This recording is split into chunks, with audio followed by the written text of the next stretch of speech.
मुझे सिर्फ यहाँ पे इसलिए बुलाया गया था, या मैं आज इसलिए आया था, नोटिस इलेक्शन कमीशन ने इसलिए भेजा कि मैंने एक ख़त लिखा था जिसके ऊपर मैंने सारी यूनियन काउंसिल्स जिनके ऊपर इरेगुलरिटीज़ या ओपन रिगिंग कहने लगे वो हुई थी, उसके ऊपर मैंने बात करनी थी। लीगली तो इंडिपेंडेंट हर यूसी ने अपना खुद फाइल करना होता है, और वो फाइल किया है। दर्जन और 3-4 डजन यूसीज हैं जिनके ऊपर वो फाइल हुआ है इंडिविजुअली। लेकिन ओवरऑल सिनेरियो पे बात करने के लिए मैं यहाँ पे आया था इलेक्शन कमीशन के सामने। देखिए, मैं आपको, वो कहते हैं ना, आप जब आदमी भूल जाता है, याददाश्त ताज़ा करने के लिए, जो लोकल बॉडीज इलेक्शन का फेज़ 1 हुआ था, जो लोकल बॉडीज इलेक्शन का फेज़ 1 हुआ था, जिसमें सक्खर डिवीज़न, लाड़काना डिवीज़न, मीरपुर ख़ास और नवाबशाह में जो 4 डिवीज़न में फेज़ 1 हुआ था, वहाँ जो तमाशा हुआ, खून खराबा हुआ, वो सब ने देखा।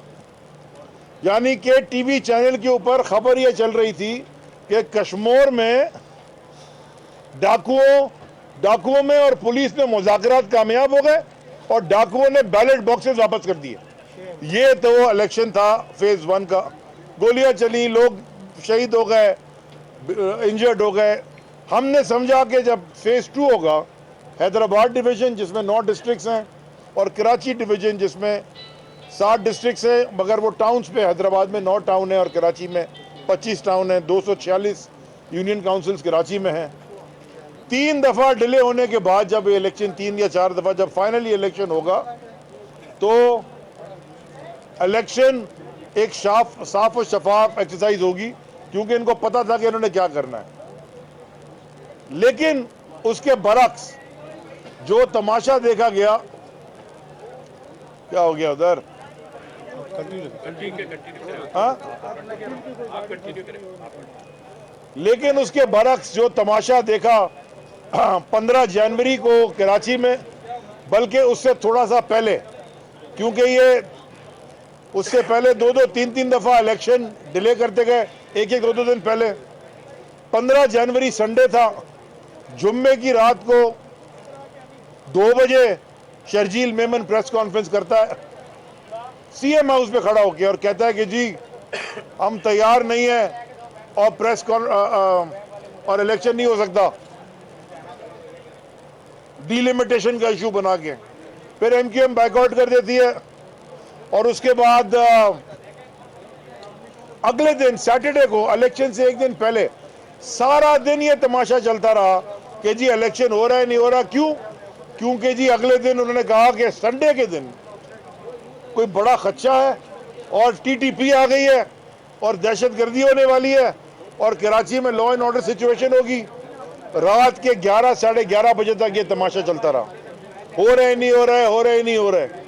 और अगले दिन हुआ ये कि election commission Sindh was not prepared, तैयारी नहीं थी उनकी।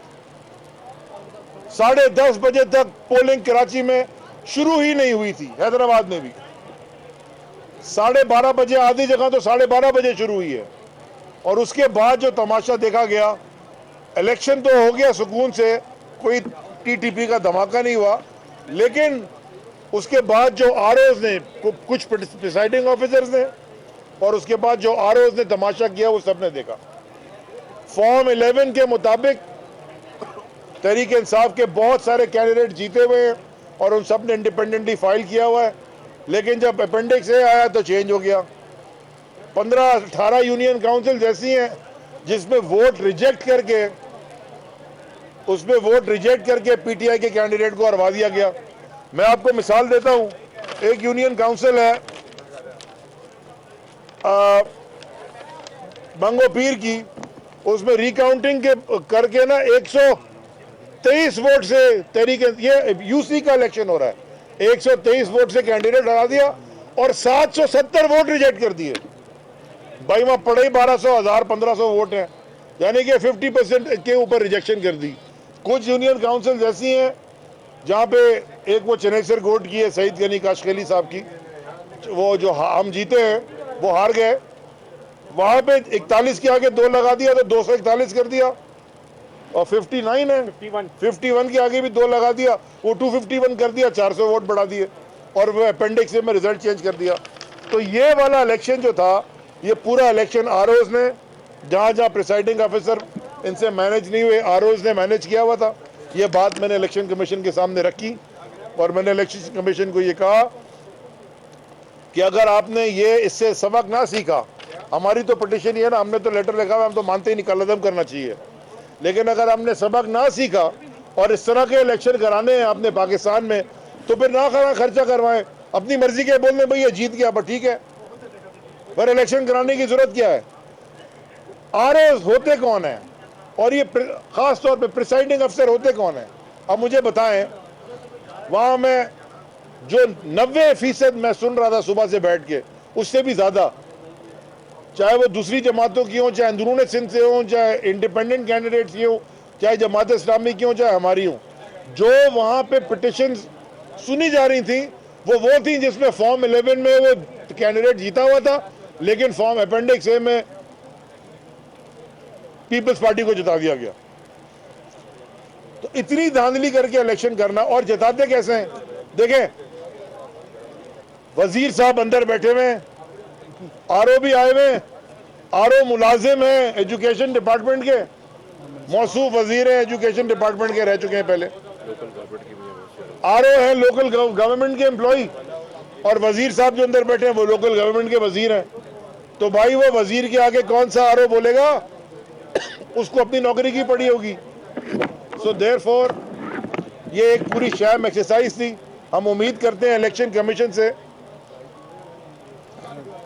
हम हाथ रख लो, हम उम्मीद, हाँ, बहुत सारी यूनियन काउंसिल जोड़ रही है, फाइम के भी 4 हुई और भी बहुत सारी, उन्होंने रिजल्ट्स होल्ड कर दिए इलेक्शन कमीशन ने, और दोबारा बुलाया, 22 तारीख को शायद बुलाया, 22-23 को बुलाया है, और 16 को भी, कि वो अपने डॉक्यूमेंट्स लेके आए और इलेक्शन कमीशन में जमा कराएं और आर्ग्यू करें। और हम उम्मीद करते हैं कि election commission of Pakistan UC के इलेक्शन में कम से कम, और वैसे भी इंसाफ करेगी, और जो असल हकदार है जिसने वोट लेके जीता उसको डिक्लेयर करेगी विनर। थैंक यू जी। बड़ी मेहरबानी।